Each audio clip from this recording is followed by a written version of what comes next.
Bienvenidos de regreso a Biblia y Teología con el Dr. Larry Trotter. Esperemos disfruten el siguiente episodio.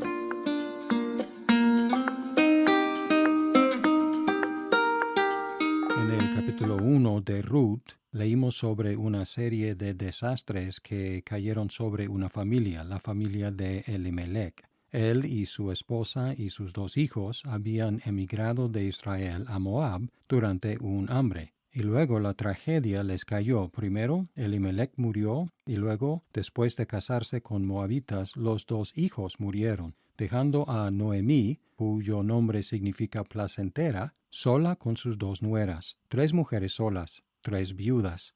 Pero luego escuchó Noemí que Dios había visitado a Israel, proveyéndoles alimento, y propuso regresar.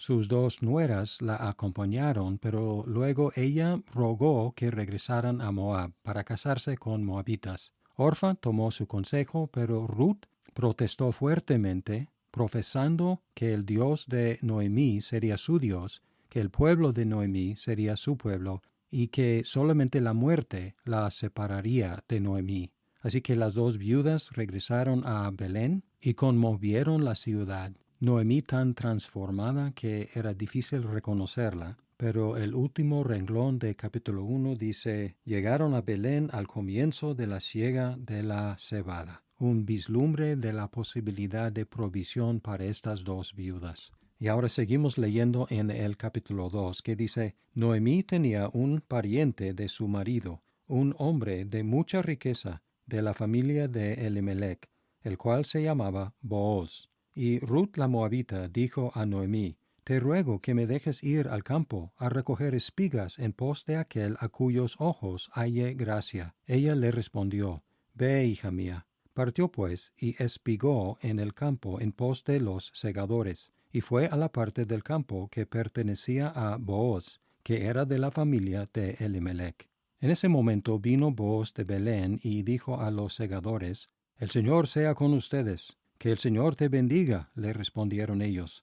Entonces Booz dijo a su siervo que estaba a cargo de los segadores: ¿de quién es esta joven? Y el siervo a cargo de los segadores respondió: es la joven moabita que volvió con Noemí de la tierra de Moab. Y ella me dijo: te ruego que me dejes espigar y recoger tras los segadores entre las gavillas. Y vino y ha permanecido desde la mañana hasta ahora. Solo se ha sentado en la casa por un momento. El autor de este libro presenta a Booz rápidamente, explica su relación con Elimelech y así por lo tanto con Noemí. Lo presenta como un hombre rico y pariente de Elimelech. Y luego, sin decir más sobre Booz, introduce una conversación entre Ruth y su suegra. Ruth, de alguna forma, sabía de la costumbre en Israel de recoger espigas, y ella pidió permiso de ir a recoger espigas. Ahora, esas reglas sobre recoger espigas y dejar espigas para provisión del inmigrante, del huérfano y de la viuda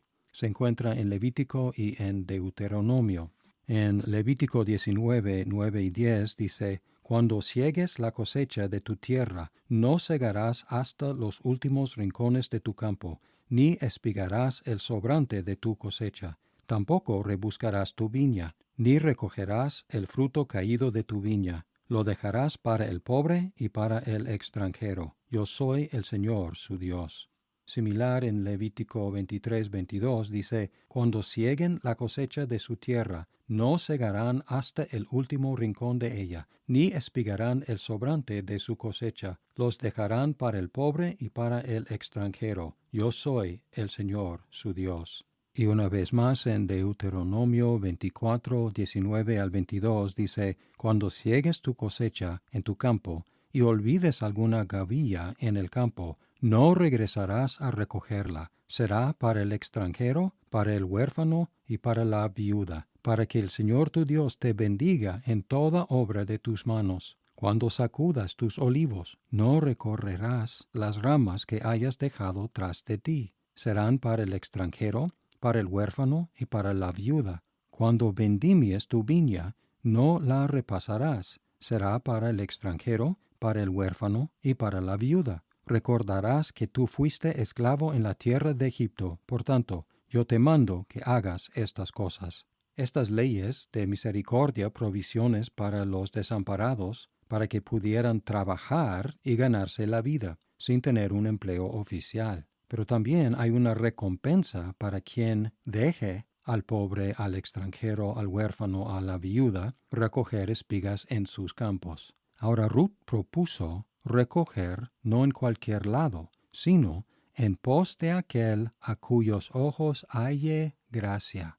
Y luego encontramos que, casualmente, ella se encontró en el campo de Booz, ese pariente de Elimelech. Un detalle que va a ser muy importante.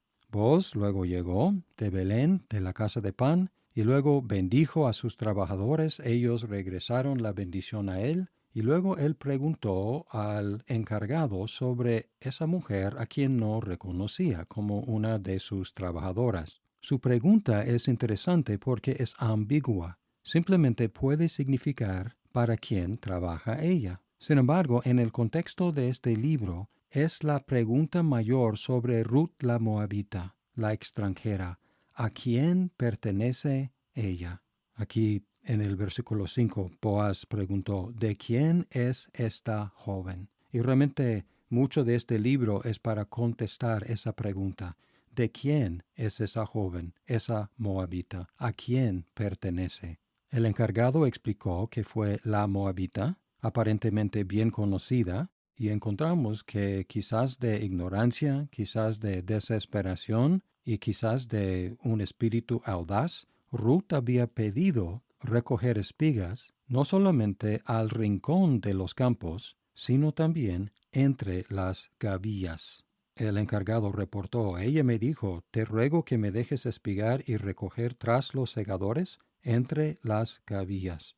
Luego el versículo 7 es un poco ambiguo porque dice, y vino y ha permanecido desde la mañana hasta ahora, y solo se ha sentado en la casa por un momento. Esto puede significar que trabajaba todo ese tiempo sin descansar o quedaba allí de pie esperando la respuesta del encargado ya que llegara el dueño del campo. Y luego tenemos la primera conversación entre Ruth y Booz. Empezando en el versículo 8, dice, entonces Booz dijo a Ruth, oye, hija mía, no vayas a espigar en otro campo, tampoco pases de aquí, sino quédate con mis criadas.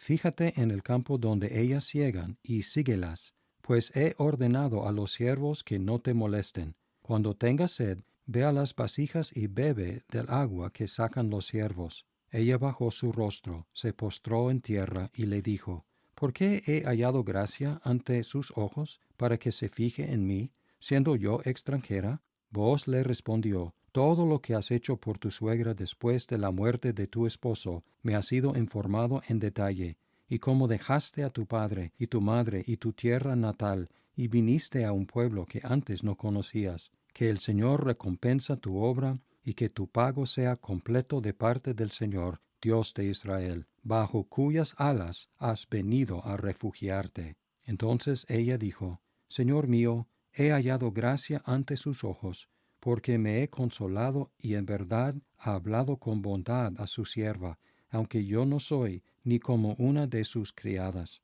A la hora de comer, Booz le dijo a Ruth, ven acá, para que comas del pan y mojes tu pedazo de pan en el vinagre. Así pues, ella se sentó junto con los segadores. Booz le sirvió grano tostado, y ella comió hasta saciarse, y aún le sobró. Cuando ella se levantó para espigar, Booz ordenó a sus siervos y les dijo, déjenla espigar aún entre las gavillas, y no la avergüencen. También sacarán a propósito para ella un poco de grano de los manojos, y lo dejarán para que ella lo recoja. No la reprendan. Con una amabilidad extraordinaria, Booz habló con Ruth, diciéndole que recogiera espigas solamente en su campo. Le dijo que se quedara cerca de sus trabajadoras y así efectivamente introduciéndola en su propio círculo y dándole un paso más hacia su inclusión en Israel. Es decir, está empezando a contestar su propia pregunta, ¿de quién es esta joven? Ahora Ruth la Moabita está recibiendo el estatus de criada de Boaz. Y además dio instrucción a los jóvenes a no molestarla y le dio acceso al agua, introduciéndola en el círculo de sus trabajadores, en el versículo 9. Cuando tengas sed, ve a las vasijas y bebe del agua que sacan los siervos. Ruth respondió con mucha gratitud, reconociendo el que había mencionado antes, aquel a cuyos ojos halló gracia. Usando ese mismo lenguaje, ella preguntó, ¿por qué he hallado gracia ante sus ojos? Y aquí tenemos una interesante combinación en Ruth. Estaba postrada, pero al mismo tiempo pidiéndole, casi exigiéndole una explicación de su bondad. Resulta que Booz ya había escuchado de ella y todo lo que había hecho por Noemí. La expresión aquí, dejar a tu padre y a tu madre, aparece en solamente 2 lugares en el Antiguo Testamento. Aquí y también en Génesis 2:24 como la explicación del matrimonio. Así que el narrador puede estar plantando esa idea en nuestras mentes. Dejar a tu padre y a tu madre y luego, ¿qué dice Génesis? Y unirte a tu esposa y ser una sola carne. Posiblemente plantando esa idea en nuestras mentes. Y luego en el 12 dice que el Señor recompense tu obra y que tu pago sea completo de parte del Señor, Dios de Israel, bajo cuyas alas has venido a refugiarte. Aquí sigue contestando la pregunta, ¿de quién es esta joven? Ahora no solamente es parte del círculo de los trabajadores de Booz, sino también bajo las alas del Dios de Israel, perteneciendo a él también. Y luego usando el mismo lenguaje que encontramos en el versículo 2, en el 10 y también en el 13, ella entonces dijo, Señor mío, he hallado gracia ante sus ojos. Ella reconoció que Booz le había elevado al estatus de una sierva en su casa, aunque ella sabía que oficialmente no estaba incluida. Dice, en verdad ha hablado con bondad a su sierva, aunque yo no soy ni como una de sus criadas. Así dejando un poco ambiguo su estatus en la casa o en el grupo, el círculo de Booz. Y luego a la hora de comer, Booz excedió su generosidad anterior, invitando a Ruth a unirse con sus trabajadores. En el 14, Booz le dijo a Ruth, ven acá, para que comas del pan y mojes tu pedazo de pan en el vinagre. Pues ella se sentó junto a los segadores, como si fuera parte de ellos. Y luego, Booz mismo les sirvió grano tostado, y ella comió hasta saciarse y aún le sobró. Y su última bondad en esta sección fue que Booz dio instrucciones a sus siervos que dejaran que Ruth recogiera entre las gavillas sin corregirla. Y además, sacar un poco de grano de los manojos y dejarlo en su camino para que lo recogiera más fácilmente. Entonces, ¿qué tenemos en esta sección de este capítulo 2? Tenemos los primeros pasos hacia la inclusión de la extranjera en el pueblo de Dios. Aunque no dice nada acerca de la dirección de Dios, es obvio que Dios ha estado orquestando todos los eventos de esta historia, guiando las vidas de Booz y de Ruth, y como vamos a ver pronto, Noemí también. Ellos simplemente actuaban de acuerdo a sus propios principios y sus voluntades y sus necesidades, pero Dios es el que guiaba la historia, igual como en nuestras vidas.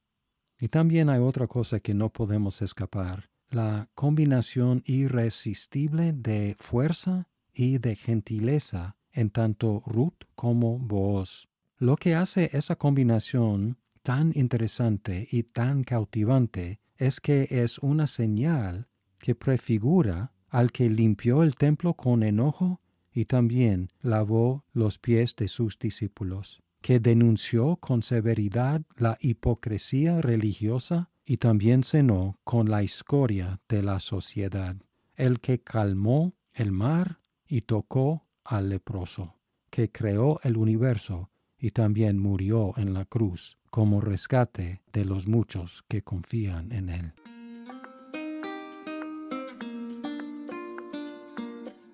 Muchas gracias por escuchar este episodio. Si estás disfrutando Biblia y teología, por favor compártelo con tus amigos. ¡Hasta pronto!